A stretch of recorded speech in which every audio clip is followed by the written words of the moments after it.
రైతుల సంక్షేమమే ప్రభుత్వ లక్ష్యమని విద్యుత్ శాఖ మంత్రి గుంటకండ్ల జగదీష్ రెడ్డి అన్నారు. నిడమనూరు మండల కేంద్రంలోని జరిగిన నిడమనూరు వ్యవసాయ మార్కెట్ కమిటీ పాలకవర్గ ప్రమాణ స్వీకారంలో మాట్లాడారు. Chairman Marla Chandrareddy, vice chairman Merugu Ramalingaiah, డైరెక్టర్లతో జిల్లా మార్కెటింగ్ అధికారి శ్రీకాంత్ ప్రమాణ స్వీకారం చేయించారు. ఈ సందర్భంగా మంత్రి మాట్లాడుతూ రైతుల కోసం తమ ప్రభుత్వం అమలు చేస్తున్న పథకాలు దేశానికి ఆదర్శమన్నారు. రైతు బంధు, రైతు బీమా, 24 గంటల విద్యుత్ వంటి పథకాలు తెలంగాణలో మినహా దేశంలో ఏ రాష్ట్రంలోనూ అమలు చేయడం లేదన్నారు. సీఎం కేసీఆర్ నాయకత్వంలో రాష్ట్రం అన్ని రంగాల్లో అభివృద్ధి సాధించిందన్నారు.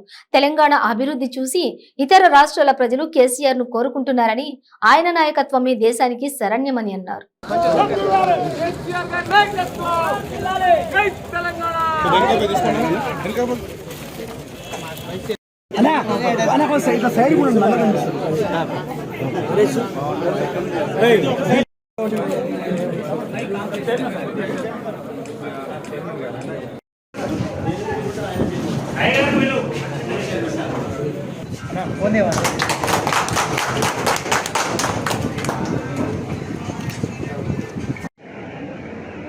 కాంగ్రెస్ పరిపాలన చేస్తలేదు.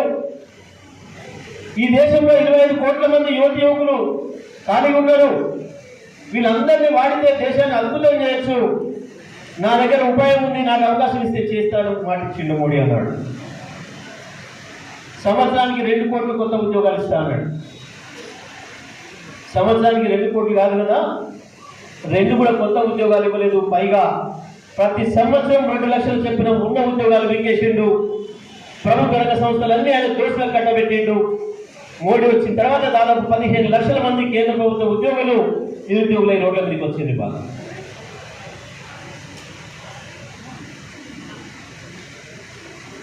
నేను గుజరాత్లో అద్భుతమైన కరెంట్ సృష్టించిన, నీళ్ళ మీద కూడా కరెంట్ తయారు చేస్తున్నా. మీరు నాకు అవకాశం ఇస్తే ఈ దేశాన్ని వెలుగులతో నింపుతా అని చెప్పిండు. దేశాన్ని వెలుగుతో నింపడం పక్కన పెడితే గుజరాత్లో ఈ చీకట్లకు పంపింది.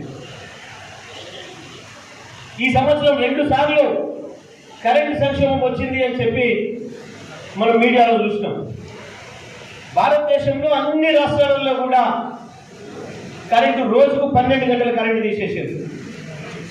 వారానికి 2 రోజులు ఫ్యాక్టరీలకు సెలవులు ఇచ్చారు, కంపెనీలకు సెలవులు ఇచ్చేసారు. గుజరాత్లో కూడా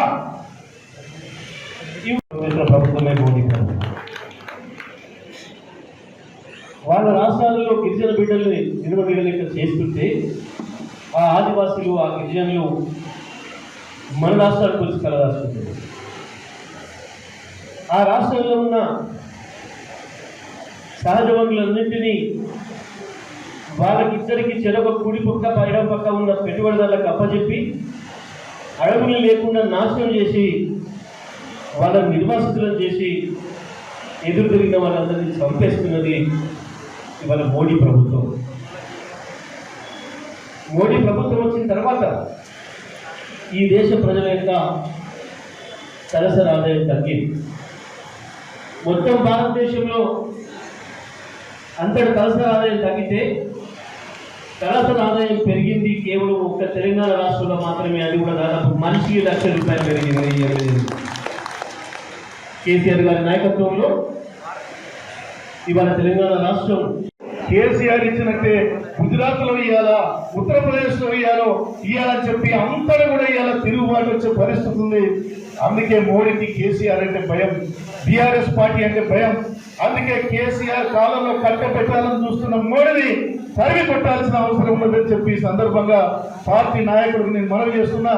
రాబోయేటువంటి రోజుల్లో భారతదేశంలో కూడా బీఆర్ఎస్ పార్టీకి మంచి రోజులు ఉంటాయని చెప్పి నేను చెప్పుడు కాదు, అనేక మంది మేధావులు, విద్యావేత్తలు, ఇతర రాష్ట్రాల నాయకులు కూడా చెప్పుకుంటారని చెప్పి తెలియజేస్తూ అటువంటి పార్టీలో ఉండటం మనందరి అదృష్టం. ముత్యాల బ్రాంచ్ కింద ఏముండేనో 50 ఏళ్ళు కానీ నీళ్ళు ఇవాళ ఎక్కొచ్చినాయో, ఇవాళ ఆ ప్రాంతం ఎక్కడి పచ్చటి పంట పొలాలతో ఏ రకంగా వర్ధిల్లుతున్నదో ఒక్కసారి మనం చూస్తే అర్థమవుతుంది. కృష్ణానది ఒడ్డున ఉండి మంచినీళ్ళు లేక ఇబ్బంది పడ్డది నాగార్జున సాగర్ నియోజకవర్గం. పేరుకు 17 సంవత్సరాలు మంత్రిగా ఉన్నారని గొప్పలు చెప్పుకొని తన భుజం తానే సర్చుకునే పెద్ద నాయకుడు ఉన్న ఈ నియోజకవర్గంలో ఒక్క ఊరి పోవడానికి కూడా రోడ్డు చక్కగా లేదు. ఒక్క ఊర్లో కూడా అంతర్గత రోడ్డు చక్కగా లేదు. ఇవాళ వచ్చింది అంటే టీఆర్ఎస్ వచ్చిన తర్వాత జరిగింది. ఉన్న కరెంట్ లేకుండా చేస్తారు, వచ్చే రైతు బంధువులు ఆపుతారు, ఇచ్చే 2000, 3000 పెన్షన్లను సగానికి చేస్తారు. అంతకు మించి వీళ్ళు ఏం చేయలేదు. చేయలేదన్న విషయాన్ని 60 ఏళ్ళు 70 ఏళ్ళు అధికారం ఇస్తే కూడా వాళ్ళు చేసింది లేదు. ఈ దేశాన్ని 75 ఏళ్ళుగా వెళ్ళింది వీళ్ళిద్దరే, కాంగ్రెస్ బీజేపీలు ఇద్దరే. ఇంకా 75 ఏళ్ళుగా ఈ దేశంలో ఇంకా ప్రజల ఆకలి తీరలేదు. ప్రజలు ఇవాళ ఈ దేశంలో ఇంకా 35% మంది పైగా ప్రజలు ఒక్కటే పూట భోజనం చేసి పడుకుంటున్నారు, ఒక్కటే పూట అన్నం తిని ఇంకో పూట మంచిగా దాగి పడుకుంటున్నారు. ఈ విషయాన్ని నమ్మడానికి మనకు కష్టంగానే ఉంటుంది. ఎందుకంటే 2 పూటలు అన్నం తిని మంచిగా పడుకుంటుంది ఒక తెలంగాణ ప్రజలు మాత్రమే. మొత్తం భారతదేశంలో 100% మంది 2 పూటలు అన్నం తిని పడుకుంటుంది ఒక తెలంగాణ.